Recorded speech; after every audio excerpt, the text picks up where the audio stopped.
नमस्कार। रूबरू theatre group और विजय सूरी फाउंडेशन की तरफ से शख्सियत सीजन 2 में आज इस वक्त जो शख्सियत हमारे साथ हैं बहुत ही खास है, बहुत ही खास, जाने पहचाने, जाना माना नाम है उनका।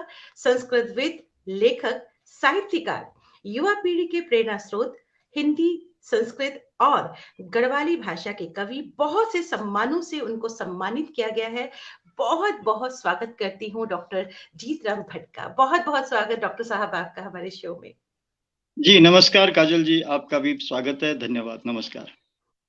बहुत बहुत स्वागत sir, it's privilege to have you in the show. बहुत बहुत स्वागत। और मेरा जो पहला सवाल आपसे होगा, क्योंकि हमने जब ये प्रोग्राम शुरू किया था और आज हम जिस तरह से आपसे बात हुई कि 2 कम 200 पे पहुंचे हम। 198 एपिसोड्स है आज इस सीजन का। सीजन 1 में 100 एपिसोड, सीजन 2 में 100 एपिसोड्स कंप्लीट होने वाले हैं। तो इस शो को शुरू करने का मकसद यही था कि जो हमारी शख्सियतें आती हैं, जब एक मुश्किल वक्त से हम गुजर रहे थे, अभी भी थोड़ा बहुत हम उससे गुजर ही रहे हैं, तो उस वक्त जो युवा पीढ़ी जिस मुश्किल के वक्त थी कि क्या करें, कुछ हो नहीं रहा, तो ये शो शुरू किया कि जो शख्सियतें हमारे यहाँ आती हैं, उनकी जो कला से जुड़ी हुई जर्नी है, यात्रा है, उनका जो सफर है, वो युवा पीढ़ी तक पहुंचे। और आज आप हमारे साथ हैं, ये हमारे लिए सौभाग्य की बात है कि आप हमारे साथ हैं। और कितना कुछ आपने लिखा है, कितना कुछ आपसे हम जानेंगे। खास तौर पे अगर मैं संस्कृत की बात करूं, उस पर भी मैं आपसे डिटेल में बात करूंगी, लेकिन उससे पहले मेरा सवाल ये रहेगा कि लेखन के क्षेत्र में, कला के क्षेत्र की अगर हम बात करते हैं, तो आपका रुझान कैसे हुआ?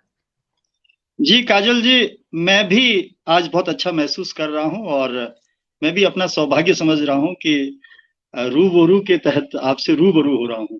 जी काजल जी, मेरा जो जन्म है वो उत्तराखंड में एक जनपद है रुद्रप्रयाग। वो केदारनाथ उसी में आता है, उसी जनपद में आता है। तो रुद्रप्रयाग में अगस्त्य मुनि के नजदीक भटवाड़ी एक गांव है। भटवाड़ी गांव मेरा गांव है जहां मेरा जन्म हुआ। और आप और थोड़ा सा उससे रिलेट हो पाएंगी भटवाड़ी गांव से। अभी आपने पीछे हिमानी शिवपुरी का आपने साक्षात्कार किया, तो जी वो भी मेरे जी। गांव की है। अरे जी, वाह। वो पहले हिमानी भट्ट थी, तो बाद में हिमानी शिवपुरी, वो भी मेरे गांव की है। तो तो हमारे गांव में हमारा एक गुरुकुल संस्कृत विद्यालय चलता था। तो जी मेरे पिताजी ने मुझे पहली कक्षा में ही उस गुरुकुल में दाखिला दे दिया था। और ये मेरा सौभाग्य रहा क्या कि बात। मेरी पढ़ाई वहां हुई। तो हमारे जो आचार्य थे, श्री अनसुया प्रसाद भट्ट जी, उन्होंने जहां मुझे वेद की शिक्षा दी, जहां उन्होंने उपनिषद की शिक्षा दी, व्याकरण की शिक्षा दी, मेरी 8वीं तक की पढ़ाई वहां हुई। तो मैं वाह। 8वीं तक ही अ, वेदांग के साथ साथ मुझे उन्होंने संगीत की शिक्षा दी। हम अपने स्कूल में ड्रामा करते थे, वाह। नाटक करते थे। वाह। और मुझे 8वीं तक हारमोनियम बजानी आ गई थी। तो क्या मतलब बात। ये समझिए कि सर्वांगीण विकास के लिए हमारे आचार्य जी ने, हमारे गुरु जी ने, गांव जो एकदम मतलब हिमालय के साथ है, जहां बहुत सुविधाएं इतनी सुलभ नहीं थी, ऐसे गांव में मुझे सर्वांगीण विकास का सौभाग्य प्राप्त हुआ। ये मेरे, मैं समझता हूं कि मेरे किसी जन्म का कोई पुण्य का फल रहा कि मैं वहां 8वीं तक पढ़ा। और उसके बाद मेरा दाखिला ऋषिकेश में हुआ। जी ऋषिकेश में शंकराचार्य नगर करके है, वहां मेरा दाखिला हुआ। तो वहां भी मुझे सौभाग्य मिला कि जहां मुझे व्याकरण, उपनिषद, साहित्य ये सब पढ़ने का मौका मिला, वहीं मुझे वहां भी मेरे गुरुकुल में संगीत, ड्रामा क्या और बात। और साथ में खेल, ये सब मुझे मुझे मतलब मिलते चले गए। और इसलिए साथ में कविता प्रतियोगिता, भाषण प्रतियोगिता जैसे होता है, और वो भी गुरुकुल था, तो गुरुकुल में ये सब मुझे मिलता चला गया। और ऋषिकेश में उस परिवेश में हमारे साथ केवल स्थानीय विद्यार्थी नहीं होते थे, बहुत दूर दूर के विद्यार्थी होते थे। महाराष्ट्र के होते थे, नेपाल के होते थे, बिहार के होते थे, मध्य प्रदेश के होते थे। तो एक एक साथ रहने का, कि किस तरह से भारतीय संस्कृति कैसी है, कैसी भाषाएं, ये भी सब समझने का मुझे मौका मिला। तो ये, जी और मैं आपको एक और, मेरा सौभाग्य है ये कि आप मतलब मैं आप थिएटर से जुड़ी हुई हैं, मैं इसलिए ये बात आपको बताना जी बहुत जरूरी समझ रहा हूँ जी कि भारतेंदु हरिश्चंद्र का अंधेर नगरी, जी सत्य हरिश्चंद्र, जी जयशंकर प्रसाद का चंद्रगुप्त, जी स्कंदगुप्त, और संस्कृत में भी शूद्रक का मृच्छकटिकम, भट्टनारायण का वेणी संगारम, कालिदास का अभिज्ञान शाकुंतलम, ये सब मंचन मेरे वहां होते थे। और मैं उन संस्कृत उन में। नाटकों में, हाँ, मैं उन नाटकों में कभी स्कंदगुप्त, वाह कभी, अब क्या होता था गुरुकुल में, कभी मैं स्त्री पात्र भी बन जाता वाह। था। तो उसमें मतलब कभी कभी शकुंतला बन गया, तो कभी कभी दुष्यंत बन गए। तो इस तरह से, और फिर अभी तक मुझे स्कंदगुप्त नाटक में स्कंदगुप्त बना था। तो उसका जो है वो अधिकार सुख कितना मादक और सारहीन होता है, वो आज तक मुझे जो है ये डायलॉग याद है। तो ये सब मुझे मौका मिला, और फिर हम कविता और भाषण प्रतियोगिता में होते ही थे।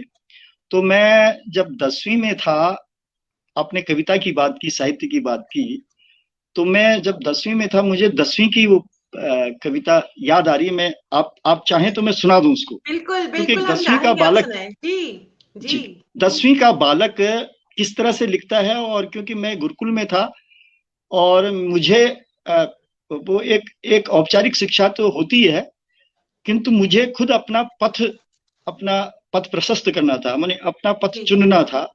तो जी मेरी कविता आप सुनिए, जो 10वीं में जी बालक लिख रहा है। जी।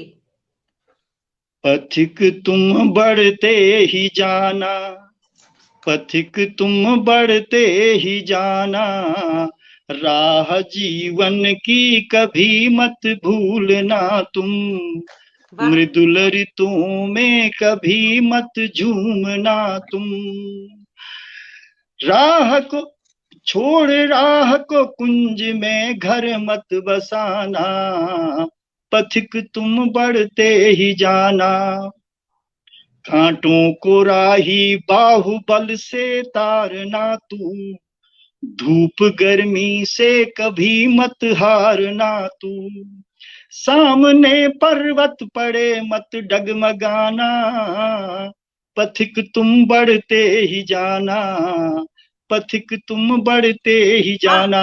ये लंबी कविता है, मैं आपको दो पद सुनाया शुरू हम में, बिल्कुल। तो आगे जी। तो बहुत ये, खूबसूरत पूरा सुनाइए सर, बहुत खूबसूरत अरे आपकी आवाज। ये तो बिल्कुल एक नई बात, इतना खूबसूरत आप गा रही हैं, क्या बात। प्लीज पूरा सुनाइए आप इसको। जी, क्रूर पतझड़ में व्यथित मत खींचना तुम, आत्मबल को प्रेम रस से सींचना तुम, वाह आत्मबल को प्रेम रस से सींचना तुम, ध्वस्त हो उपवन पुनः उसको सजाना, ध्वस्त हो उपवन पुनः उसको सजाना, पथिक तुम बढ़ते ही जाना, पथिक तुम बढ़ते ही जाना, स्नेह सरिता में मगन हो भीगना तू, स्नेह सरिता में मगन हो भीगना तू, वाह आछन्न हो तृण से अवनि पथ चीरना तू, आछन्न हो, आछन्न हो तृण से अवनि पथ चीरना तू, पानी को भरते बादलों में मत समाना, पथिक तू बढ़ते ही जाना, वाह पथिक तुम बढ़ते ही जाना। तो ये मेरी कविता थी, और इस वाह कविता पे मुझे पुरस्कार वाह। मिला था उस समय, और ये एक पत्रिका में भी छपी थी। वो पत्रिका आज भी मैंने संभाल कर रखी हुई है। बहुत तो खूबसूरत, बहुत काजल जी, खूबसूरत गाया ये आपने। मेरा सौभाग्य था, और मैं ये इसी की बात करूं, सर्वांगीण विकास की, कि कैसे मैं साहित्य और थिएटर और ड्रामा और लेखन, ये सब मैं कैसे बढ़ा। तो उसके बाद जब मैं अपने गुरुकुल से गांव वापस जाता था, तो गांव में जब गर्मियों की हमारी छुट्टी होती तो हम गांव जाते थे। पहाड़ के गांव में जो सांस्कृतिक कार्यक्रम होते हैं वो गर्मियों में होते हैं, क्योंकि वहां सर्दियों में कार्यक्रम नहीं हो पाते, बर्फ गिरती है ना। तो वहां गर्मियों में रामलीला होती थी हमारी। तो रामलीला में मैं बढ़ चढ़ करके हिस्सा लेता था, कभी राम बन गए, कभी लक्ष्मण बन गए, कभी सीता भी बन गए। और कभी जब बड़े बड़े बड़े हुए तो उसमें खरदूषण भी बन गए और रावण भी बन गए। और और साथ में हमारे जब पूरी रामलीला कभी नहीं हो पाती थी, जब सारे पात्र नहीं आते थे, तो हमारे छोटे छोटे ड्रामा होते थे, नाटक होते थे। जी जी उसमें कई तरह के, जिसमें अभी हरिश्चंद्र की बात करें, ध्रुव की कथा, ध्रुव का नाटक होता था, तो ये नाटक मिलते थे हमें। इन पे हम इनका मंचन गांव में करते थे, और जी सांस्कृतिक कार्यक्रम भी हम करते थे गांव में। तो ये मेरा एक सर्वांगीण विकास, अपनी अपने अध्ययन के साथ साथ, अपने साहित्य के साथ साथ, अपने ज्ञान के साथ साथ, ये संगीत कला के साथ साथ अभिनय थिएटर में मैं बस मेरी रुचि बढ़ती गई, और मैं कविता भी लिखता रहा, और मेरा जो उस जीवन में ये मैं साथ में करता रहा। तो मैं अपना सौभाग्य समझता हूँ कि मुझे इस तरह का परिवेश मिला, और इसीलिए ऊपर वाले ने मुझे हिंदी एकेडमी का शायद इसीलिए दिया हो कि भाई तुम बचपन में इतनी मेहनत करते रहे हो, तो तुम हिंदी एकेडमी के सचिव बनो। और आप लोगों से जुड़ने का फिर मौका मिला। देखिए, आप लोगों के साथ अब मैं थिएटर और ड्रामा और नाटक और इनका आयोजन करता रहता हूँ, जी और मुझे बड़ा बिल्कुल, आनंद बहुत आता वाकई वाकई। हमारे साथ बहुत से एस्टीम व्यूअर्स जुड़ चुके हैं। हमारे साथ डॉक्टर सल्ला मेहता जुड़ी हैं, जो डॉक्टर हैं बाय प्रोफेशन, लेकिन आकाशवाणी के नाटकों से जुड़ी हैं। लिखती हैं, कितनी सादगी से गाया गीत जीत राम जी ने, बहुत सुंदर। सुचित्रा गुप्ता जी हमारे साथ जुड़ी हैं, दिल्ली रंगमंच में एक बड़ा नाम, आकाशवाणी के नाटकों में टॉप ग्रेड आर्टिस्ट हैं, बहुत बेहतरीन कलाकार। बहुत कलाकार नई पीढ़ी इनसे बहुत कुछ सीखती है, मैंने इनसे बहुत कुछ सीखा है। लिखती हैं, उस उम्र में जब आप 10वीं में पढ़ते थे, ऐसी भाषा आपने लिखी, क्या बात, वाह। शहजाद है। हुसैन धन्यवाद। साहब कश्मीर से हमारे साथ जुड़े हैं, मीडिया कर्मी हैं, बहुत बहुत शुक्रिया कहना चाहूंगी। नौरीन शर्मा हमारे साथ जुड़ी हैं, रंगकर्मी हैं, लेखिका हैं, बहुत बहुत शुक्रिया कहना चाहूंगी। हिम्मत सिंह हमारे साथ जुड़े हैं, हिम्मत सिंह नेगी, बहुत बहुत शुक्रिया। लिखते हैं, सुंदर कविता, सुंदर गायन। मैं जितने भी एस्टीम व्यूअर जुड़े हैं, मैं सभी का शुक्रिया करना चाहूंगी। सुचित्रा जी लिखती हैं, जिन नाटकों के आपने नाम लिए उनमें से बहुत सारे नाटक मैं रेडियो में कर चुकी हूँ, बहुत बहुत शुक्रिया। सतीश आनंद साहब हमारे साथ जुड़े हैं, संगीत नाटक अकादमी पुरस्कार से सम्मानित, बहुत बहुत शुक्रिया करना चाहूंगी। लवली चंद्रा हमारे साथ जुड़ी हैं, जम्मू कश्मीर से हैं, ए ग्रेड सिंगर है आकाशवाणी की, बहुत बहुत शुक्रिया करना चाहूंगी। जय नारायण कश्यप जी हमारे साथ जुड़े हैं, बहुत बहुत शुक्रिया करना चाहूंगी। बहुत बहुत शुक्रिया कहना चाहूंगी।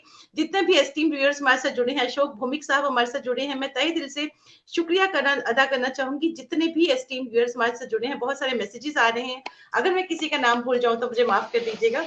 मैं अब आपसे थिएटर की ही पहले बात करती हूँ, कि आपने कहा कि आपने बचपन से आपका थिएटर, कविता, इन सब में आपका रुझान रहा। तो थिएटर जो है वो एक शख्स की, एक इंसान की जिंदगी को बिल्कुल बदल देता है, पर्सनालिटी को बिल्कुल बदल देता है, ये आध्यात्म की तरह है, इट्स लाइक मेडिटेशन। आप क्या कहेंगे इस बारे में एज एन एक्सपर्ट? जी जी जी, आपने बहुत अच्छा सामयिक और मेरे मन का जो ये प्रश्न है, मतलब मैं इस पे बोल सकता हूँ इसलिए बोल सकता जी हूँ कि मैंने अपने पढ़ाई के दौरान और जी, अपने उसके बाद भी भरत मुनि को पढ़ा है। वाह तो भरत, वाह, हाँ, अपना नाट्य शास्त्र के प्रणेता भरत मुनि हैं। जी और भरत मुनि ने जो नाट्य की बात की है, जब जब उसकी शुरुआती होती है, क्योंकि वो ये कहते हैं कि वेद जो हैं, 4 वेद हैं, जी जी और वेद समझना सबके बस की बात नहीं है। जी तो इसलिए 5वां वेद जो है वो नाट्य शास्त्र के रूप में जी, मैं कर रहा हूँ। नाट्याख्यम पंचमम वेदम सेतिहासम करोम्य हम, वाह, वो अपने उसमें कहते हैं, अपने पहले ही अध्याय में कहते हैं, उनका पहले अध्याय का ही श्लोक है ये। और वो ये कहते हैं कि मैं जो वेद कह रहा हूँ कि वो मैं ऋग्वेद से तो मैं पाठ ले रहा हूँ, सामवेद से मैं गीत ले रहा हूँ, यजुर्वेद से मैं अभिनय ले रहा हूँ, और अथर्ववेद से मैं रस ले रहा हूँ। रस ले रहे हैं। तो जो नाट्य शास्त्र जो है, जो जो अभिनय, जो थिएटर का जो आधार है, वह शास्त्र और लोक, यानी समाज, जनसाधारण, जिसके चिंतन में दोनों हो, उसका परिणाम, उसका उसका संगम, उसकी संगति मिलना, ये समझ लीजिए बड़े सौभाग्य की बात है। तो आज की तिथि में, आज जो जो अभिनय है, वह जो इतना लोकप्रिय है, आज आज सबसे मैं कहता हूं सारे विषयों में, जितने भी विषय हैं, उन विषयों में सबसे ज्यादा जो लोकप्रिय है वो अभिनय है। जी जो भरत मुनि का नाट्य शास्त्र है उसका एक अंग है अभिनय। जी तो वो अभिनय जो विषय है वो सबसे अधिक, आप ये देखिए कि जब से हमारा ये सोशल मीडिया आया, चाहे वो आज मतलब व्हाट्सएप हो, चाहे अपना ये अपनी फेसबुक है, चाहे और भी जो पीछे अपना चाहे ट्विटर है, चाहे इंस्टाग्राम है, आपको सब जगह सब लोग अभिनय करते हुए मिलेंगे। जी यानी छोटी बिल्कुल वीडियो है, बड़ी बिल्कुल। वीडियो है, चाहे वो फ्रैंक कर रहे हैं, चाहे प्रैंक कर रहे हैं, कुछ भी कर रहे हैं, तो वो सब अभिनय है। तो इसलिए वहां जो अध्यात्म की बात है, मतलब जो जो जीवन की बात है, भरत मुनि कहते हैं कि नायकम रक्षतीन्द्र, नायक को इंद्र की रक्षा, नायक की रक्षा इंद्र करते हैं, और नायिका तो सरस्वती, और नायिका की रक्षा सरस्वती करती है। यानी वाह। जो अभिनय कर रहा है, नायक का मतलब जो अभिनय कर रहा है, जो भी नहीं उसकी करते हैं। रक्षा स्वयं इंद्र करते हैं। और जो जो जो अभिनय होता है, उस अभिनय में वो कहते हैं भरत मुनि कि क्वचित धर्म, क्वचित क्रीड़ा, कहीं धर्म है, कहीं क्रीड़ा है, और क्वचित अर्थ, और कहीं अर्थ है, और क्वचित श्रम, और कहीं परिश्रम है, कहीं श्रम है, क्वचित हास्यम, कहीं हास्य है, और क्वचित युद्धम, और कहीं युद्ध है, मतलब उस, और क्वचित काम है, क्वचित वध है, और कहीं कामनाएं हैं और कहीं वध है। यानी सारे जो भाव हैं, जो संसार में जो जगत है, उसकी सारी लोक वृत्तियां इस अभिनय में। तो बिल्कुल वो जो शास्त्र है, जो वेद है, वेदांग है, उपनिषद है, सारे जितने भी ग्रंथ हैं, वो अभिनय के माध्यम से लोक तक पहुंचते हैं। तो इसलिए थिएटर जो अपने में सारे शास्त्रों का सार है, और सारे शास्त्रों को लोक तक पहुंचाने का बड़ा माध्यम है। तो मैं इसलिए इसको बड़ा महत्व देता हूं। हमें, क्योंकि मेरी मेरी सरकारी नौकरी हो गई, मैं पहले मैं शिक्षक रहा, फिर मैं उसके बाद पहले तो पत्रकारिता में रहा, फिर शिक्षक रहा, फिर शिक्षक के बाद अधिकारी बन गया। अधिकारियों की कुछ बहुत सारी पाबंदियां होती हैं कि हम खुल करके थिएटर नहीं कर सकते, तो हम बस देखते हैं, पढ़ते हैं, आप लोगों से सुनते हैं, आप लोगों को देखते हैं, और बड़ा गौरव महसूस करते हैं। क्या बात, बहुत खूबसूरत बात आपने कही। हमारे साथ मनोज शर्मा जी जुड़ चुके हैं, बेहतरीन रंगकर्मी, लिखते हैं बहुत सुंदर कविता। हमारे साथ जय नारायण कश्यप जी जुड़े हैं, लिखते हैं बहुत खूबसूरत बात। शास्त्र और लोक इसका मेल वाकई अद्भुत है। रश्मिधर जी हमारे साथ जुड़ी हैं, बेहतरीन रंगकर्मी हैं और आकाशवाणी के नाटकों से जुड़ी हैं, बहुत बहुत शुक्रिया। सुरेंद्र गोयल जी जम्मू कश्मीर से हमारे साथ जुड़े हैं, बेहतरीन रंगकर्मी जम्मू कश्मीर के, बहुत बहुत स्वागत। जोगिंदर सिंह बडराल जी हमारे साथ जुड़े हैं, बहुत बहुत शुक्रिया। अपराजिता स्नातक हमारे साथ जुड़ी हैं, कह रही बहुत ही खूबसूरत और गहरी बात कही आपने। जन नारायण कश्यप जी लिखते हैं, कमाल का ज्ञान आवंटन सौभाग्य है हमारा, सादर आभार। बहुत बहुत शुक्रिया। डॉक्टर सल्ला मेहता लिखती हैं, बहुत ही खूबसूरत बात, बहुत ही खूबसूरत बात। अपराजिता लिखती हैं कि भरत मुनि की बात, उनके नाट्य शास्त्र को प्रणाम। बहुत बहुत शुक्रिया जितने भी हमारे से व्यूअर्स जुड़ चुके हैं, मैं तहे दिल से स्वागत करती हूँ। मैं यहाँ आपसे एक सवाल, एक और है मेरे जहन में, कि आपने बहुत सारी किताबें लिखी, 17 से ज्यादा पुस्तकें लिखी, संस्कृत की किताबों को आपने एडिट किया, रिसर्च पेपर्स, आर्टिकल्स आपके पब्लिश हुए, और संस्कृत ग्रामर की अगर हम बात करते हैं, आपके एफर्ट्स के जरिए वो भी पब्लिश हुआ, और आम बोलचाल की भाषा को आपने, संस्कृत को उसमें लाने की बहुत आप कोशिश कर रहे हैं, इसमें आपका बहुत बड़ा योगदान है। और योग और आयुर्वेद से भी आप जुड़े हैं, तो आप क्या कहेंगे खासतौर पे संस्कृत भाषा जी की अगर हम बात करें? जी जी जी। अभी काजल जी, संस्कृत, हम संस्कृत पढ़ने वालों के लिए, जो संस्कृत जानकार हैं, हम हम सब लोगों के लिए तो वो आराध्य है ही है। और संस्कृत में सब ज्ञान विज्ञान है, सब है, अपनी जगह है। एक चुनौती है हम सबके सामने, न केवल मेरे सामने बल्कि हम सब भारतवासियों के सामने है, कि अभी जैसे मैंने अभी भरत मुनि के नाट्य शास्त्र की बात की है, भरत मुनि का नाट्य शास्त्र ही अ, लोक में इतना अ, लोकप्रिय नहीं हो पाया। कारण क्या है कि देखिए, थिएटर जो आया अपना थिएटर, जो चाहे वो पाश्चात्य उससे आया, चाहे यहाँ उसका रंगमंच जिसे हम रंग कहते हैं, उसमें उसमें बहुत सारे संशोधन हुए, बहुत बहुत सारे प्रयोग हुए। किंतु मैं कहता हूं कि भरत मुनि ने भी कोई कम बात नहीं कही। भरत मुनि ने जो जो कहा है उसका प्रैक्टिकल नहीं हुआ। उसी तरह से और भी विद्याएं हैं, और संस्कृत में जितनी भी विद्याएं, चाहे योग की बात है, अभी योग को बहुत कुछ प्रचलित में, बहुत बहुत लोकप्रिय हो गया है, और पूरे विश्व में योग दिवस 21 जनवरी 21 जून हो गया है। किंतु योग का मूल जो है, अभी भी दुनिया में ये नहीं पता है कि योग का जो असली मूल है वो तो संस्कृत में है। जब तक आप पतंजलि का योग सूत्र नहीं पढ़ेंगे, और जब तक आप वशिष्ठ को नहीं पढ़ेंगे योग के लिए, जब तक आप खुद वाल्मीकि को नहीं पढ़ेंगे, जब तक गीता को नहीं पढ़ेंगे, जब तक भाष्यों को नहीं आप पढ़ेंगे, तब तक आप योग को पूरी तरह से नहीं समझ पाएंगे। अब क्योंकि क्योंकि संस्कृत में है, संस्कृत का पूरा ज्ञान समाज के सामने नहीं है, तो लोग बाग योग को केवल प्राणायाम और हाथों को इधर उधर करना और 4-5 आसन करने को ही योग समझ बैठे हैं। और उसका ये वो होता है कि लोग कहते हैं कि हमने ये किया था, हमें तो लाभ हुआ नहीं है। किंतु योग जो जो जो अष्टांग योग की बात करता है, अष्टांग योग भी यम नियम आसन प्राणायाम प्रत्याहार धारणा ध्यान समाधि में भी स्टेप बाय स्टेप, और उसके भी छोटे छोटे जो प्रक्रिया क्रियाएं हैं और षट कर्म हैं, ये सारी बातें हैं। शरीर की शुद्धि है, आत्मा की शुद्धि है, मन की शुद्धि है। तो ये सब सब जो है क्रम वाइज है। तो ऐसे आयुर्वेद है। आयुर्वेद भी लोगों ने वैद्य तक सीमित कर दिया, और उसका उस पर प्रयोग नहीं हुआ, उस पर प्रैक्टिकल नहीं हुआ, उसका उसका जो है जन साधारण के लिए सुलभ वो एक विद्या सामने आ नहीं पाई। जैसे डॉक्टर सुलभ हो जाते हैं, ऐसे वैद्यों की दवाई और चिकित्सा सर्व सुलभ नहीं हो पाई, तो इसलिए वो भी हाशिए पे रहा। ऐसे ज्योतिष है, ऐसे वास्तु है, ऐसे गणित है।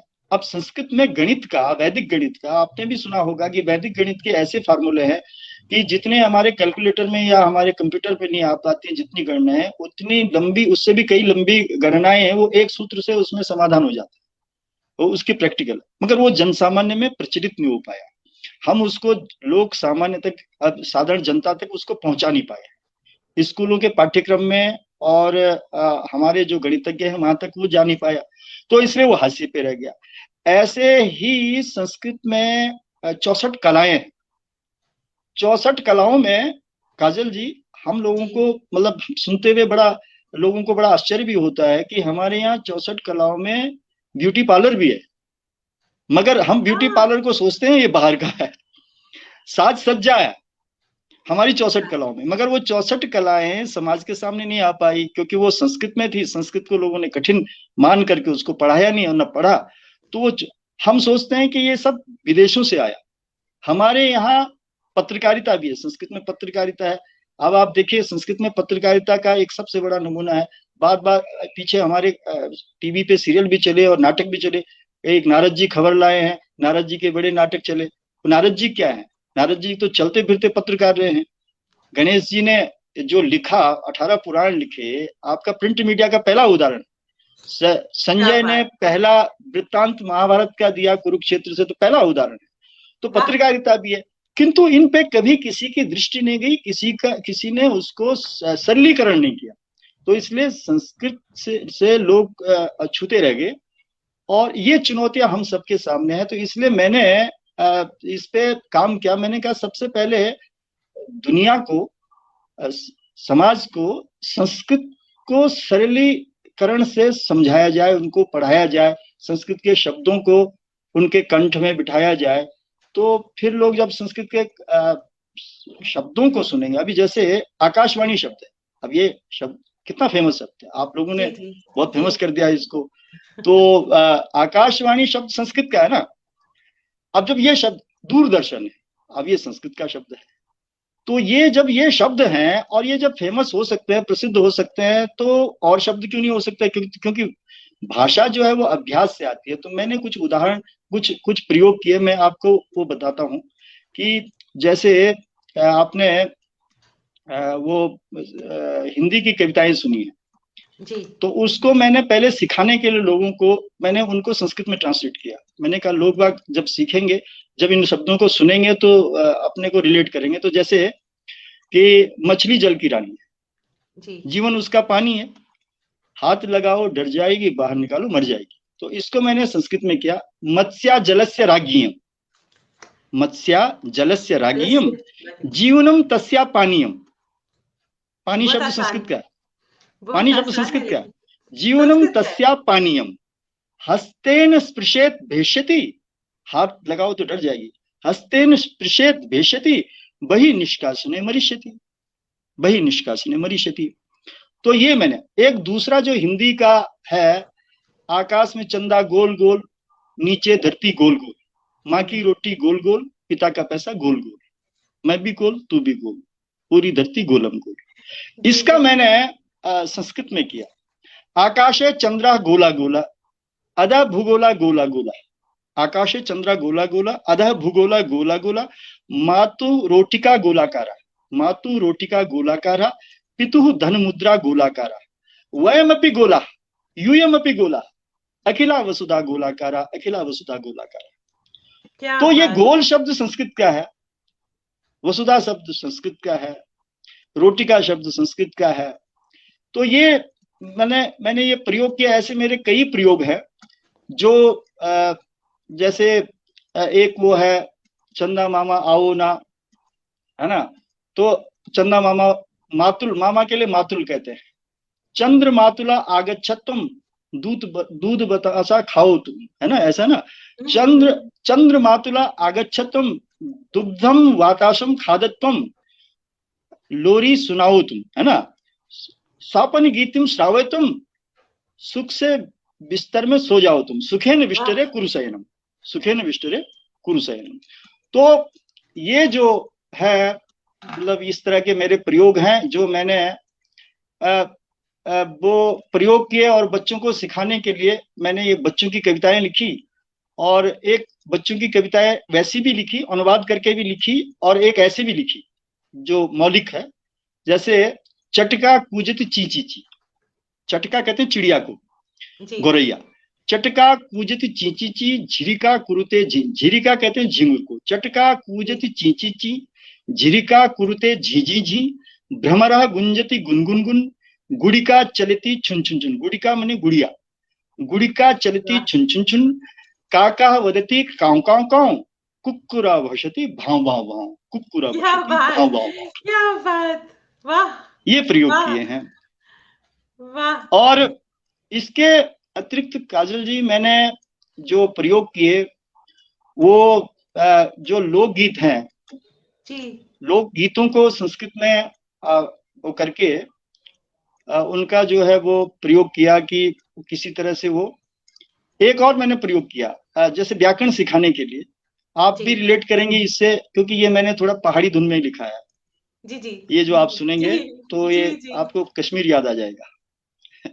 तो व्याकरण सिखाने के लिए हमारे जो जितने भी वर्ण हैं, ये हमारे कंठ से लेकर के नाक और यहाँ से मुंह से बोले जाते हैं। अभिनय में, संवाद डिलीवरी के लिए इनकी जानकारी बहुत जरूरी है। बहुत जरूरी है, बहुत तो जरूरी है। इसके लिए मैंने एक गीत लिखा, अब आप जी सुनिए। जी संस्कृत में है, आपकी समझ में आएगा, मेरे जो देख रहे हैं सब भाई बंधु उनकी भी समझ में आएगा। शृणु वर्ण स्थानानि वर्णा एवं उच्चार्यः, शृणु वर्ण स्थानानि वर्णा एवं उच्चार्या, अ क ख ग घ हे हेति कंठ स्थानीया, अ क ख ग घ ग हेति कंठ स्थानीया, ई च छ ज ज य शया तालु स्थानीया, ई च छ ज ज य शया तालु स्थानीया, ऊ ट ठ ड ढ ण शरा मूर्ध स्थानीया, ऊ ट ठ ड ढ ण शरा मूर्ध स्थानीया, ल तथा दध न सेति दंत स्थानीया, ल तथा दध न सेति दंत स्थानीया, ऊ प फ ब भ म वर्णा ओष्ठ स्थानीया, ऊ प फ ब भ म वर्णा ओष्ठ स्थानीया, वाह कंठ तलभ्य ए वाह कंठोष्ठ ओच, कंठतलव्या ए कंठोष्ठ ओच नासिकया धन्यते नासिक्योऽनुस्वारः नासिकया धन्यते नासिकोऽनुस्वारः विसर्गस्य कंठ्यः दन्तोष्ठ्यवकारः विसर्गस्य कंठ्यः दन्तोष्ठ्यवकारः शृणु वर्णस्थानानि वर्णा एवं उच्चार्या शृणु वर्णस्थानानि वर्णा एवं उच्चार्या। तो ये सारे वर्णों के स्थान इस गीत में। आप तो बिल्कुल मुझे जम्मू ले गए। मुझे तो जम्मू याद आ गया बिल्कुल। वही हमारे पहाड़ी धुन होती है, हमारे पहाड़ों की यही धुन है, यही धुन जी, है। जी, जी, बहुत खूबसूरत, बहुत खूबसूरत। एक प्रयोग और सुनाऊं हमारे जी बिल्कुल बिल्कुल एक प्रयोग और सुनाऊं?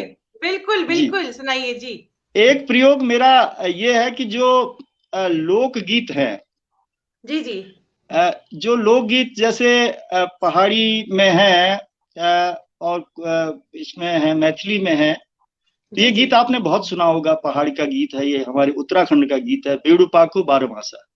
ये सुना है आपने?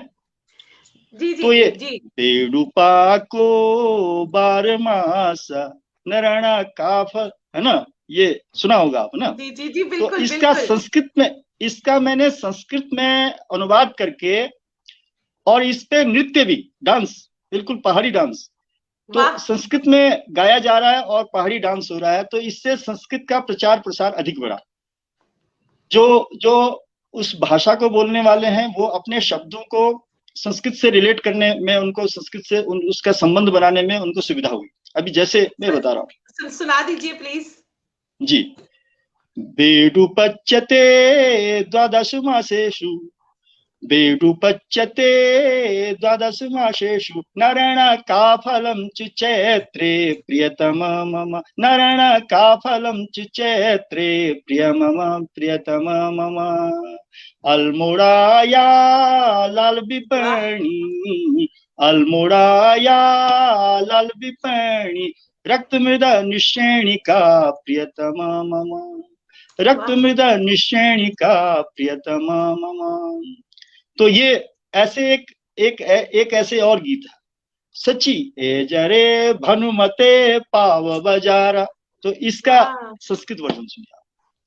सत्यम एहि रे भानुमते पाव विपर्णिम सत्यम एहि रे भानुमते पाव विपर्णिम आहा तुभ्यमाने श्यामि चोली मंतरियम आहा तुभ्यमाने श्यामि चोली मंतरियम वीटिका संकल भनो वीटिका संकल पोड़िता निश्रिता भनो गढ़वल मंडल ओहो एहि रे भानुमते पाव विपर्णिम गाव भद्यन्ते भनो गाव भद्यन्ते पारे तटे त्वमसि त्वहं तटे वारे एहि रे भानुमते पाव विपर्णिम।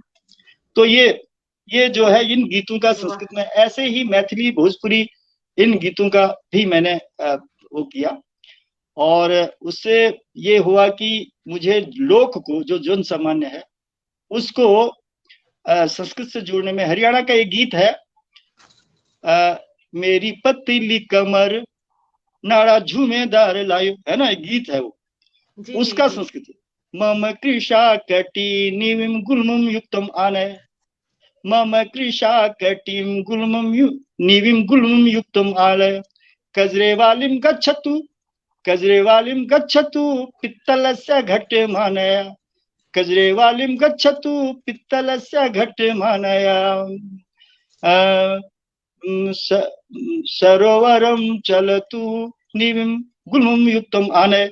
तो ये इस समय थोड़ा स्मरण नहीं आ रहा है, मगर मैथिली में, हरियाणवी में, भोजपुरी में और पहाड़ी भाषाओं में, पंजाबी में, गुजराती में जितने भी लोकगीत हैं, उनका मैंने कोशिश की है कि मैं उसका संस्कृत वर्जन मैं करूं और लोगों को संस्कृत से जोड़ूं। क्या बात सर, कश्मीरी और डोगरी को भी आप करिए संस्कृत में। मैं आपसे गीत लूंगा और पहले उसको सुनूंगा और मुझे उसकी लय आप सिखाएंगी और मैं फिर उसको कर दूंगा। सर लय इसी तरह से है, डोगरी गाने तो बिल्कुल जो आपने अभी गाए यही ट्यून होती है, फोक जो डोगरी का टिपिकल फोक है। आप इसका मुझे आप इसका गीत दे दीजिए और मैं, ठीक है मेरी सर। इच्छा है कि मैं भारत की जितनी भी हमारी लोक भाषाएं हैं, मैं उनके संस्कृत में उनका अनुवाद करके और उनका बाकायदा स्टेज परफॉर्मेंस उनकी वाह दूं। वाह जी। सर, कमाल कमाल कमाल। हमारे जी। साथ ममता किरण जी जुड़ी हैं, बेहतरीन कवित्री हैं, लिखती हैं बहुत खूबसूरत। हरविंदर कौर बबली हमारे साथ जुड़ी हैं, लिखती हैं बहुत खूबसूरत। जय नारायण कश्यप जी लिखते हैं कि संस्कृत का लोक भाषा न रहना हमारा अत्यंत हानि, हमें हमारी अत्यंत हानि कर गया। ईश्वर करे ये एक बार फिर से लोक भाषा बने। क्या कहेंगे जी। सर उनके सवाल पे? जी। जी। जी।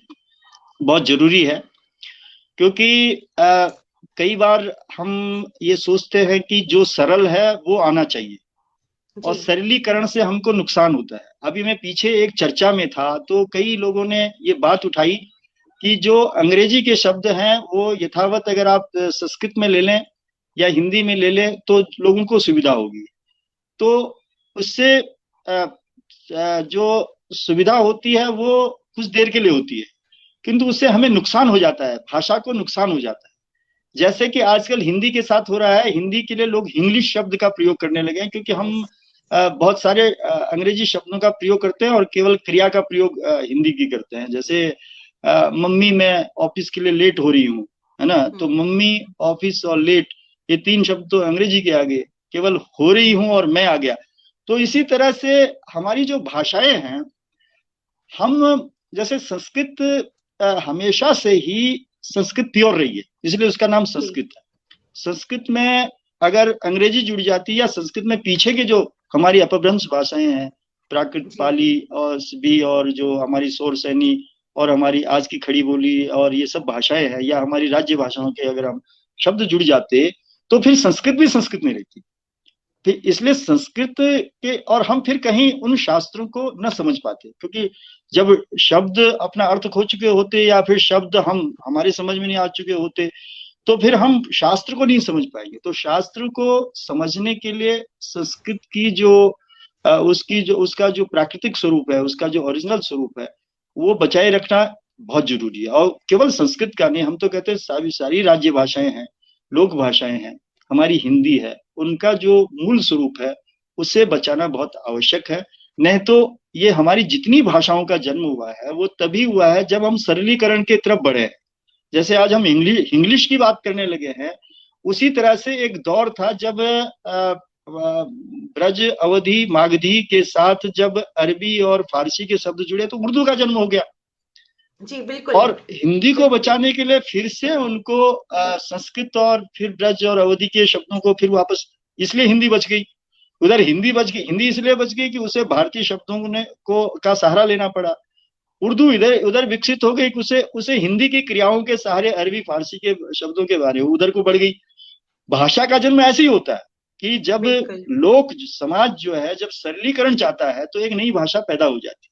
तो आज इंग्लिश की तरफ हम बढ़ रहे हैं। अगर हमें संस्कृत को बचाना है, अगर हमें संस्कृत को लोक से के संपर्क में, अभी लोक की बात है, जन समाज की बात है, सबसे बड़ी आपका प्रश्न भी वही है कि जन समाज से उसको कैसे जोड़ा जाए। तो जो समाज है, लोक है, तो हमें भाषा सरल नहीं करनी है, हमें उसकी सिखाने की प्रक्रिया, हमें उसे रुचिकर बनाना है। सिखाने के लिए बच्चों को जो जो शिक्षार्थी हैं, जो जिज्ञासु है, वो किस विधि से हम उनको तैयार करें, उनके मन में ये भाव रखेंगे कि ये भी एक भाषा है और ये सरल है। ये प्रयास होने चाहिए। तो ये प्रयास नहीं हुए, ये विडंबना है, ये हम लोगों का दुर्भाग्य है कि स्वतंत्रता के बाद से ये प्रयास होने चाहिए थे, मगर सबसे ज्यादा उपेक्षित अगर कोई भाषा और कोई साहित्य रहा है वो तो संस्कृत का रहा। जी। हाजी। बिल्कुल बिल्कुल बिल्कुल। हमारे साथ बहुत से एस्टीम व्यूअर्स जुड़ चुके हैं। ममता किरण जी हैं, बेहतरीन कवित्री हैं, लिखती हैं बहुत अच्छा लगा संस्कृत में सुनना मछली जल की रानी। डॉक्टर सरला मेहता लिखती हैं कि बहुत खूबसूरत प्रयोग किए हैं आपने। हमारे साथ पूनम सिंह जी हैं, हरिंदर कौर बबली हैं, ममता किरण जी हैं, बहुत खूबसूरत कमेंट लिखे हैं। पुष्पा कन्याल जी हैं। नौरीन शर्मा जी लिखती है प्रसिद्ध हरियाणवी गीत, इसे भी जो प्रसिद्ध लोकगीत है उनको भी आप संस्कृत में करिए। मैं ये जानना चाह रही हूँ आपसे कि जिस तरह से हिंदी और उर्दू को बना के एक हिंदुस्तानी लैंग्वेज हम कहते हैं कि हिंदुस्तानी है, उसी तरह क्या कुछ ऐसी भाषाएं हैं जिनमें ज्यादा से ज्यादा संस्कृत क्या जो संस्कृत से मिलके जो बनी हुई है कुछ ऐसी जी भाषाएं? जी। जी भारत में प्राय सभी भाषाएं हैं जिनमें संस्कृत के शब्द हैं। कोई भी भाषा ऐसी नहीं है कि जिसमें जो संस्कृत शब्द मूल रूप से न हो, या तद्भव न हो, या अपभ्रंश रूप में न हो। प्राय सभी भाषाएं हैं। हम किसी भी भाषा को उठाए, मैं अभी एक एक मतलब मलयालम और ये अपना तमिल और इनमें तो है ही है जो दक्षिण भारत की हैं। मैं कहता हूँ उत्तर भारत की भी जो भाषाएं हैं, अभी पंजाबी जो भाषा है हमारे सामने। अब पंजाबी भाषा में जो सिख शब्द है, सिख शब्द, मतलब मैं उस तरफ न जाकर के विवाद में नहीं पढ़ूंगा, मतलब कोई मेरे इस वक्तव्य का विवाद न कर दे, किंतु शिष्य शब्द से, जो शिष्य शब्द है उससे सिख जो है वो शब्द बना है। ऐसे जो पंजाब शब्द है, आप कहते हैं पानी को, पंच कहते हैं पांच। जिस प्रदेश में 5 नदियां बहती हैं उसे पंजाब कहते हैं, है ना। पंजाब, उसको पहले पंचनद क्षेत्र भी कहा जाता है। तो पंजाब इसीलिए क्योंकि आप शब्द पानी, आप संस्कृत का शब्द है पानी। उसी तरह से देखिए कश्मीरी में भी सर बहुत सारे लफ्ज जो हैं, अल्फा शब्द हैं, वो संस्कृत से हैं, संस्कृत से लिए गए। कश्मीरी में बहुत सारा संस्कृत है।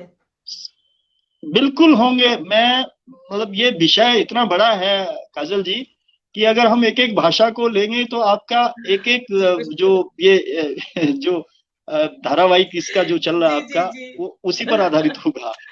तो मैं बस संक्षेप में यही कहना चाहता हूं कि भारत की सभी भाषाएं अगर अपना मूल बचाना चाहती हैं, अगर अपना वास्तविक स्वरूप बचाना चाहती है, तो उन्हें अपने बच्चों को संस्कृत सिखानी चाहिए।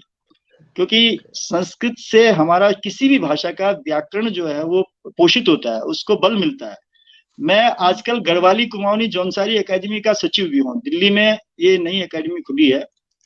तो इस एकेडमी का सचिव होने के नाते जब मैं गढ़वाली कुमाऊनी जौनसारी भाषाओं के विकास की बात करता हूँ और उस बारे में प्रयत्न करता हूँ, व्याकरण का उसमें निर्माण होना है और भाषा का पूरा स्वरूप बनना है, पूरा संगठनात्मक एक ढांचा बनना है भाषा का। तो वो उसमें जब हम बात चर्चा करते हैं या हम प्रयास करते हैं, तो हमें जो भाषा परिवार है, तो उस भाषा परिवार के तहत जो उसका मूल है वो तो संस्कृत तक ही पहुंचता है। मूल तो संस्कृत तक ही पहुंचता है। अभी जैसे मैंने रूट्स कहने, जो हमारी क्रियाओं के रूट्स हैं, वो आखिर में संस्कृत तक ही जाते हैं। अभी मैं आपको एक और बात कर रहा हूँ कि केवल हमारी लोक भाषाएं या हम कहें कि हमारी भारतीय भाषाएं नहीं, विश्व की भाषाओं ने संस्कृत से कुछ शब्द लिए हैं। विश्व की भाषा, मैं अंग्रेजी का एक शब्द आपके सामने बोलता हूँ कि अंग्रेजी का एक शब्द हम बोलते हैं लुक शब्द है, LOOK, और हम हिंदी में कहते हैं अवलोकन। या जो ये लोक शब्द है जिसको मैं बार बार प्रयोग कर रहा हूँ, लोक शब्द है, ये इसका जो रूट है संस्कृत में वो लुक ही है। लुक का मतलब होता है देखना। अब आप देखिए कि ये जो अंग्रेजी का लुक है, ये हूबहू संस्कृत के लुक जैसा, यानी उसी से तो कहीं ना कहीं भाषा ने कहीं ना कहीं दिया होगा। ऐसे ही देखिए फुटपाथ शब्द है, फुटपाथ, हम कहते हैं फुटपाथ पे सोया हुआ है। पाथ शब्द है, पथ शब्द है, हमारा पथ शब्द है, फुट के आगे उन्होंने पाथ लगा दिया। तो और देखिए 1 2 3 4 5 6 7 8 9 10 आप जाएंगे, इनमें कहीं ना कहीं मूल जो है ना वो वहां से गया। 3 तो सीधा ही त्री से है, त्री का 3 है ना। तो ये बहुत सारी, देखिए करोड़, हम करोड़ी बोलते हैं, वहां भी करोड़ी बोलते हैं, ठीक है ना, करोड़ी बोलते हैं वहां भी। बहुत सारे शब्द हैं, जब आप देखेंगे और आप कोशिश करेंगे तो विश्व की भाषाओं में इस तरह के, क्योंकि बहुत प्राचीन भाषा है तो कहीं ना कहीं प्रभावित सब भाषाएं हैं। और हम सब जब प्रयास करेंगे, हम सब साहित्य से जुड़े हुए लोग, क्योंकि जब ये राजनीतिक पटल पे चला जाता है तो सब अपनी अपनी भाषाओं की लड़ाई शुरू कर देते हैं। किंतु जब हम भाषा की समृद्धि की बात करेंगे, अपनी भाषा की समृद्धि की बात करेंगे, तो हमें संस्कृत की आवश्यकता पढ़नी चाहिए, और हमें, अगर हम संस्कृत का सहारा नहीं लेंगे तो हमारी भाषा आधी अधूरी रहेगी, रह जाएगी। और जैसे हिंदी आज इंग्लिश हो रही है, तो ऐसे ही हमारी चाहे वो गढ़वाली गढ़वालिंग्स हो जाएगी, ये हिंदी क्या नाम है, भोजपुरी भोजपुरिंगिस हो जाएगी, आपकी कश्मीरी कश्मीरिंगिस हो जाएगी। क्योंकि सब सब आज की पीढ़ी उसमें अंग्रेजी के शब्दों का प्रयोग कर रहे हैं, क्योंकि नया शब्द बनाना है। तो नया शब्द, अभी जैसे ये कोरोना काल चला ना, तो कोरोना काल में हमारे जो बड़े शब्द आए, अभी जैसे पृथकवास आया, है ना, ये जैसे लॉकडाउन के लिए तालाबंदी शब्द आया, है ना, हिंदी में आए ना। तो हम क्यों ना उनका प्रयोग करें। तालाबंदी शब्द अगर हिंदी में चल रहा है तो जरूरी है कि लॉकडाउन करना ही करना है ना। तो ये सब प्रयोग हैं। ये भाषा हमेशा अभ्यास से आती है। जब तक हम बोलेंगे नहीं, जब हम कोशिश नहीं करेंगे, जब हम उसका संवाद नहीं करेंगे, तो हमें कठिनाई लगेगी। और इसलिए कई बार कई कई लोग बोलते हैं कि शुद्ध हिंदी बोल रहे हैं जी आप, तो हमारी समझ में नहीं आ रही। भाई, आप जब प्रयोग ही नहीं कर रहे हैं, जब आपके साथ आपको लगता है कि मुझे ये अंग्रेजी का शब्द बोलते हुए मुझे सरल सरल लग रहा है, मैं इसी को बोलूंगा या बोलूंगी, तो फिर आप उस शब्द का कभी उच्चारण ही नहीं करेंगे। और जब उच्चारण नहीं करेंगे तो आपके कंठ में बैठेगा नहीं। जैसे आकाशवाणी और दूरदर्शन, अगर कोई बोलता ही नहीं है, कोई रेडियो ही बोलेगा, टीवी बोलेगा, तो कभी आकाशवाणी बोल नहीं पाएगा। नहीं, तो बिल्कुल ये सही ये कहा आपने। प्रयोग और अभ्यास की बात बिल्कुल सही कहा। नौरीन शर्मा जी लिखती हैं, आज की हिंदी को बचाना और उसकी आत्मा को संजोए रखना बेहद जरूरी है। है। जी जी। और जयनारायण जी लिखते हैं, भाषा का सरलीकरण नई भाषा को जन्म देता है और इसी दिशा को हम जाते रहे तो इशारों का सहारा लेना पड़ेगा। बहुत सारे कमेंट्स हैं, बहुत बहुत शुक्रिया कहना चाहूंगी। मैं ये जानना चाहती हूँ आपसे कि अगर हम, मैंने भी इसको अभी अभी ही जाना है इस बात को, और बहुत ही इंटरेस्टिंग लगा है मुझे वो। हम कहते हैं भारतवर्ष, हम कहते जी हैं भारत, आप क्या जी कहेंगे? जी बिल्कुल। क्या है देखिए, दोनों? जी जी जी, भारत जो है, एक शब्द, हम पहले इस शब्द का अर्थ समझ लेते हैं कि भारत का अर्थ क्या है। देखिए, एक तो जो है, भरत से कहते हैं हम सब लोग कि भरत की संतान है तो भारत है। जैसे वसुदेव और वासुदेव, यानी वसुदेव की पुत्र थे तो कृष्ण को वासुदेव कहते हैं। जी। ऐसे भरत की संतान है तो हम सब भारत है। एक तो ये अर्थ है इसका। दूसरा, भारत का अर्थ है कि जो जो स्थान विशेष, जो जगह, जो परिवेश, जो क्षेत्र हमेशा ज्ञान की ज्योति में रत रहता है। भामनी प्रकाश, जो प्रकाश का जो पारिभाषिक अर्थ है वो ज्ञान है। तो जी। जो हमेशा ज्ञान में रत रहता है वो भारत है। तो वो क्षेत्र विशेष भारत है। और जो वर्ष है, वो वर्ष कहते हैं एक बड़े, बहुत बड़े राष्ट्र को, माने बृहद राष्ट्र है, उसकी परिभाषा जो है वो वर्ष है। तो भारत जो वर्ष है वो, अब आज के भौगोलिक उसमें हम जाए तो हम बहुत सिमट करके रह गए हैं, काजल जी। जी। कभी जो भारत जो था वो आपका जावा, सुमात्रा, इटली, चीन, ये सब, अफगानिस्तान, ईरान, ये सब भारतवर्ष था। तो इसलिए भारत वर्ष, वर्ष का मतलब होता है विस्तार, विस्तृत क्षेत्र, विस्तृत राज्य, विस्तृत राष्ट्र। तो वर्ष लगने से भारत का जो व्यापक स्वरूप है वो परिभाषित होता है वर्ष से। वर्ष, आजकल वर्ष दो अर्थों में प्रयोग होता है। एक वर्ष होता है साल के लिए, जी। और एक वर्ष जो होता है वो होता है राष्ट्र के लिए। तो अभी राष्ट्र का भी संकीर्ण अर्थ रह गया है, क्योंकि जो राष्ट्र शब्द का प्रयोग होता रहा है वो भी वर्ष के लिए होता रहा है। भारत वर्ष, वर्ष और राष्ट्र दोनों ही समानार्थी शब्द है, थोड़ा बहुत फर्क है। तो दोनों ही संकुचित हो गए हैं, मानी दोनों का स्वरूप छोटा हो गया। आज हम उसको जो देश है, देश के पर्यायवाची में प्रयोग करने लगे हैं। तो इसलिए भारतवर्ष से हमें अपने व्यापकता का गौरव, एक सम्मान जो है वो महसूस होता है। और केवल भारत कहने से हम एक, आज का जो हमारा देश है वो उसमें सिमट करके रह जाते हैं। तो हम भारतवर्ष अगर कहेंगे तो भारतवर्ष से हमें अपने पूर्वज, हमारे ऋषि महर्षि, देखिए पाणिनि जो है, अगर हम पाणिनि का जन्म स्थान कहेंगे तो पाणिनि ने जिसने संस्कृत का व्याकरण किया, जिसके आज मतलब संसार में उसका जैसा व्याकरण आज तक नहीं किसी ने दूसरी भाषा में तैयार किया है। तो पाणिनि का जन्म तो आज के अगर हम स्थान चुनेंगे तो वो पाकिस्तान में रह गया है, तो फिर भारत मतलब है ना। और अभी जो कंधार से, जो कंधार तो उधर रह गया है, वो शकुनी का जो राज्य था, और ये उस समय सारा भारतवर्ष था, उस समय सारा ये भारतवर्ष था। इसलिए जो भारत वर्ष का जो पूरा उसमें हुआ था, तो इसलिए उसका नाम, जो युद्ध हुआ था तो इसलिए उसका नाम महाभारत पड़ा। महाभारत इसीलिए पड़ा ना, क्योंकि उसमें पूरे भारतवर्ष के राजा सम्मिलित हुए थे, कुछ उस तरफ हुए थे, कुछ इस तरफ हुए थे, तो इसलिए उसका नाम महाभारत पड़ा। तो भारतवर्ष का जो व्यापक अर्थ है वो ये। क्या बात! पुष्पा कन्याल जी लिखती हैं, वंडरफुल इन्फॉर्मेशन। वाकई ये चीज मुझे भी नहीं पता थी, इसलिए मैंने आपसे ही पूछा, और इसका आपने इतने खूबसूरती से आपने इसको, इसके बारे में हम सभी को बताया। आई एम श्योर बहुत सारे हमारे व्यूअर्स को नहीं पता होगा इसके बारे में। अब मैं दोबारा थिएटर पे आती हूँ, क्योंकि आप रंगमंच से जुड़े रहे हैं, आप रंगकर्मी खुद भी रहे हैं, और आप गाया भी है, संगीत से भी जुड़े हुए हैं। तो मैं यहाँ आपसे ये जानना चाहूंगी कि लोक और आधुनिक रंगमंच के बारे में आप क्या कहेंगे, क्योंकि फोक थिएटर को कहीं ना कहीं वो दूर होता जा रहा है। फोक कहीं ना कहीं हमसे, नई पीढ़ी से गायब होता जा रहा है। तो लोक और आधुनिक रंगमंच के मिश्रण को लेकर आप क्या कुछ खास कहना चाहेंगे? जी, देखिए, जो रंग है, थिएटर है और नाटक है, लोगों ने उसको बांट करके रख दिया है जी। जो मतलब हर कोई इस कोशिश में लगा रहता है कि मैं दूसरे से श्रेष्ठ हूं। इस कोशिश ने, देखिए, मैंने मैंने अपना जो आपके मतलब मेरा जो सर्वांगीण विकास हुआ है, मैंने अपने विकास यात्रा में आपको बताया कि मुझे किस तरह से अभिनय का मौका मिला और मेरा किस तरह से विकास हुआ।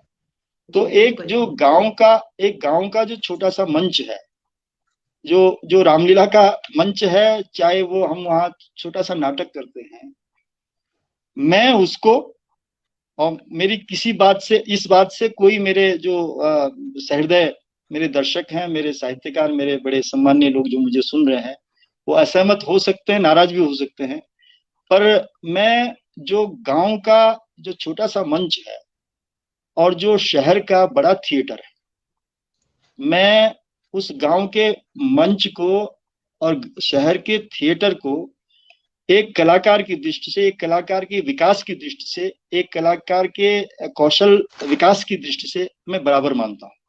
वो इसलिए बिल्कुल, मानता हूँ, इसलिए बिल्कुल मानता सर। हूँ जी, इसलिए मैं भी मानता मानती हूँ हूँ सर, बिल्कुल। यस, जी काजल जी, इसलिए यस, मानता हूँ, यस। इसलिए मानता हूँ मैं, क्योंकि जो अभिनय जो है वो, देखिए, अभिनय तो ईश्वर प्रदत्त है। बिल्कुल। हम सब इस ईश्वर की दुनिया में, इस संसार में हम सब अभिनय कर रहे हैं। जी। हम अभिनय ही कर रहे हैं। हम वास्तविक जीवन में, हमारी जो दर्शन है, हमारा जीवन दर्शन है, हम वास्तव में अभिनय कर रहे हैं। तो ईश्वर ने जो हमें इस लोक मंच पर, इस संसार मंच पर हमें भेजा है, तो हमारा जो मूल है वो अभिनय है। जी। हम इसमें परिष्कार भर करते हैं, और वो परिष्कार हम इसको विद्या की दृष्टि से करते हैं, तो फिर हम कहीं मंच और थिएटर या नाटक के माध्यम से हम करते हैं, उसको हम विद्या की दृष्टि से करते हैं। किंतु मूल स्वभाव हमारा अभिनय है। और हम जब जन्म लेते हैं, हम प्रारंभ में हम बालक, बच्चे का, शिशु का अभिनय करते हैं, किशोर का करते हैं, फिर जी। युवा का करते हैं, माँ के साथ माँ पुत्र का अभिनय होता है, उसके बाद बहन के साथ बहन का, भाई के साथ बहन का, चाचा, सबके साथ हम जो रिश्ते नाते जब चलते हैं वो सब अभिनय होता है। जी। और वो जब हम हमारा विवाह होता है, हम सात फेरे, जब हमारा जो सात फेरा होता है, वो क्या है? वो ईश्वर प्रदत्त अभिनय का एक अंग है हमारा। तो हम ये जी। सब, हमारा जो अभिनय है वो दार्शनिक रूप से हमारे जीवन का मूल मूल है। और उसको हम, अगर हम उसको विस्तार दे रहे हैं, चाहे हम गांव के मंच से दे रहे हैं, चाहे हम शहर के थिएटर से दे रहे हैं, तो हमें उन दोनों को बराबर दृष्टि से देखना चाहिए। जिसको जहां जो अवसर मिल रहा है, जो मौका मिल रहा है, उसको मोटिवेट किया जाना चाहिए। बिल्कुल। और मैं, देखिए, भरत मुनि कहते हैं भरत मुनि ने धीरोदात्त धीर धीरोदात्त धीरो धीरोदत्त धीरोधत्त और धीर ललित और धीर प्रशांत 4 प्रकार के नायकों का वर्णन किया है। तो मैं कहता हूं ये 4 प्रकार के नायक तो गांव के मंच पर भी हो सकते हैं, छोटे कस्बे के मंचन में भी हो सकते हैं और शहर के थिएटर में भी हो सकते हैं। ये तो हर एक का विकास, मानी इन चारों नायकों का विकास कहीं भी हो सकता है। इसी तरह से जो कथा वस्तु है, वो कथा वस्तु चाहे उनके पास संक्षिप्त संसाधन है, वहां भी उसका मंचन हो सकता है, चाहे वो बहुत बड़ा थिएटर है, वहां भी उसका मंचन हो सकता है। जैसे जैसे व्यक्ति का स्तर बढ़ता है, वो वैसे वैसे एक एक कोई फिल्म बनती है आजकल के दौर में। अगर कोई पहले भी होता था, हम लोग और आप लोग सब देखते होंगे, वीसीआर लगाते थे घर में, अपने छत पे हम वीसीआर पे भी देखते थे। और कुछ लोग उसी का 500 का टिकट लेकर के, या उस समय 200-300 का टिकट रहा होगा, फर्स्ट क्लास में और बालकनी में भी देखते थे ना। वो देखने का प्रकार अलग हो सकता है, बैठने का प्रकार अलग हो सकता है, मंचन का प्रकार अलग हो सकता है, किंतु काजल जी अभिनय एक है और अभिनय हमेशा लोक से जुड़ा रहता है। यस, बिल्कुल सही कहा आपने, अभिनय हमेशा लोक से जुड़ा रहता है। वाकई बहुत खूबसूरत बात कही आपने। और मैं अब आपसे ये जानना चाहूंगी कि अगर जो भी युवा पीढ़ी है उनके हवाले से मैं ये आपसे सवाल पूछना चाहूंगी कि कोई भी परफॉर्मिंग आर्ट में अगर आना चाहें तो पढ़ना कितना जरूरी है, साहित्य पढ़ना कितना जरूरी है? क्योंकि कला का जो रास्ता है वो बहुत आसान नहीं है, ये साधना है और इसमें शॉर्टकट्स नहीं है। आप क्या कहेंगे नई पीढ़ी के लिए? आप क्या मैसेज देंगे और उनको क्या कहना चाहेंगे? ये सब जो बातें खास बातें थी, क्या जी कहना काजल चाहेंगे जी, उनको? पढ़ना, स्वाध्याय और शिक्षा। हम ये कहते हैं कि किसी को अगर मौका मिला है पढ़ाई का, जो औपचारिक शिक्षा हमारी होती है, बीए, एमए, एमबीए और भी पीएचडी, डीलिट, कोई भी कुछ कर सकता है। जी। तो आजकल बहुत सारे विश्वविद्यालय हैं जो दूरस्थ शिक्षा भी देते हैं, घर बैठे भी जी। पढ़ाई हो सकती है। जी। और एक है स्वाध्याय, यानी खुद पढ़ना। जी। मैं ये कहता हूं कि दोनों बहुत जरूरी हैं, बहुत आवश्यक है, क्योंकि जो एकेडमिक एजुकेशन है उससे हमारा आत्मबल भी बढ़ता साथ में, कि हमने ये किया है, हमने पीएचडी की है, हमने डीलिट की है, हमने एमबीए किया है, हम डॉक्टर हैं, हम पीएचडी, एक आत्मबल साथ में बढ़ता है। और जो स्वाध्याय है, जो खुद पढ़ना है, उससे हमारा ज्ञान बढ़ता है। और ज्ञान, थिएटर हो, चाहे रंगमंच, थिएटर, नाटक, जो भी जिस क्षेत्र में है, चाहे संगीत है, और चाहे हम जैसे जो नौकरी पेशा लोग हैं, जो प्रशासन में है, और चाहे हम ये कहते हैं जो गृहिणियां हैं, हाउस वाइफ हैं, और चाहे कोई दुकान चला रहा है, चाहे कोई अपना प्राइवेट काम कर रहा है, सबको ज्ञान बहुत आवश्यक है। एजुकेशन, शिक्षा बहुत आवश्यक है। शिक्षा से, ज्ञान से व्यक्ति का परिष्कार होता है।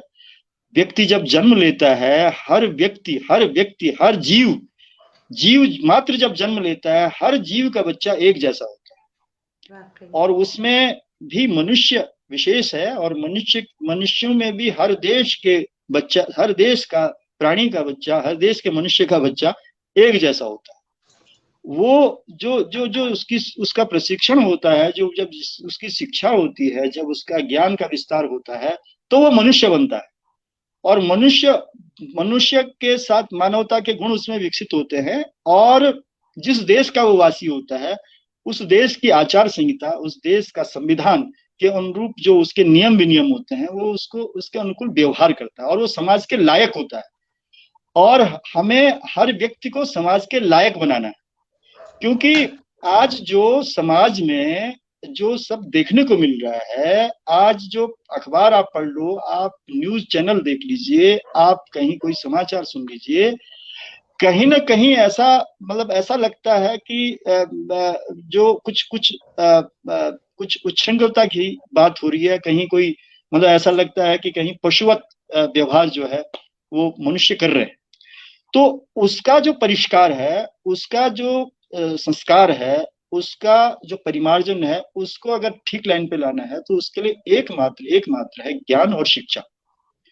शिक्षा और ज्ञान ऐसा होना चाहिए कि व्यक्ति को खुद लगे कि नहीं, ये जो मैं कर रहा हूं, ये ऐसा नहीं होना चाहिए, ऐसा ऐसा होना चाहिए।